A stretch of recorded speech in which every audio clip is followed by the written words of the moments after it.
यस्तो जाडोमा बिहान कसैलाई उठ्न मन लाग्दैन होला है, जस्ट लाइक मी। मलाई पनि जान मन लाग्दैन, के गर्नु, तर बाध्यता छ, जानुपर्छ।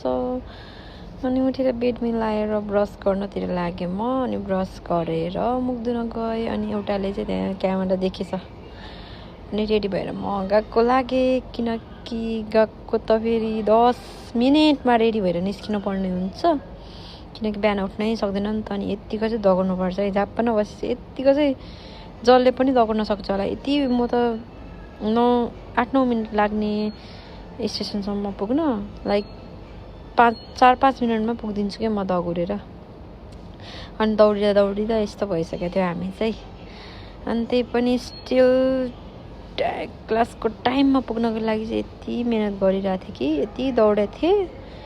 त्यही पनि जस्ट 5 सेकेन्डले गरेर मेरो एटेन्डेन्स छिक्कको भयो, लेट भयो। अनि त्यसपछि हामी पानी किन्न गएँ, ज्याङ्केन पे गऱ्यो। अनि मैले हारेँ, अनि मैले किन्नु पऱ्यो। यस्तै हुन्छ जहिले म हार्छु क्या योसँग, खै किन हो।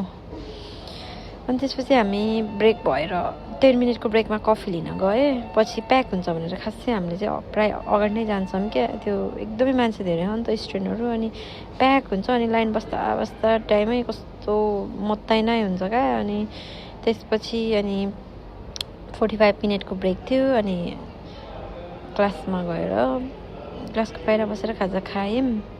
अनि सुप र एउटा ओनिगिरी मात्र खाएको थिएँ सिर्जना र मैले चाहिँ, किनकि हामी दुईजना डाइट थियो हो। अनि त्यस्तो धेरै त्यो खाँदैन क्या, त्यस्तो हल्का टिकटक बनाउँदै थियो। अनि अर्को सिर्जना आएछ फेरि।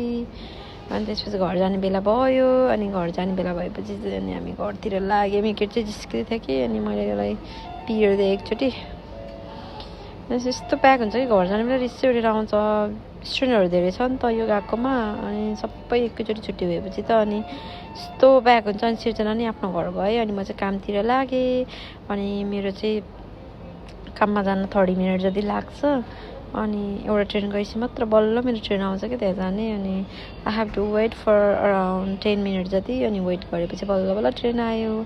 अनि गएँ। अनि ट्रेनमा पुग्न पनि अझै 30 मिनट जति लाग्छ क्या। अनि काइन्ड अफ कति धेरै भिडियो बनाएको थिएँ नि त मैले आज। अनि सबै हल्का एडिट गरेँ, किनकि त्यसपछि मलाई सजिलो हुन्छ नि त बेलुका भनेर। अनि लाइक आकाश चाहिँ कस्तो राम्रो देखाएको थियो क्या। अनि मैले बनाएँ। अनि ठ्याक्क काममा नि पुगेँ। अनि दिदीहरू नि काम गरिरहेको रहेछ। अनि आइसाचु गरेँ। अनि दिदीले चाहिँ मलाई ओनिगिरी राखिदिएको रहेछ। अनि मैले चाहिँ ओनिगिरी खाएँ। अनि पागलनी चाहिँ नाच्दै थियो। अनि म चाहिँ खानातिर लागेँ। अनि त्यसपछि खाना भ्याएपछि चाहिँ म कामतिर लागेँ। Bye, thank you for watching. यो मेरो डे इन माई लाइफ।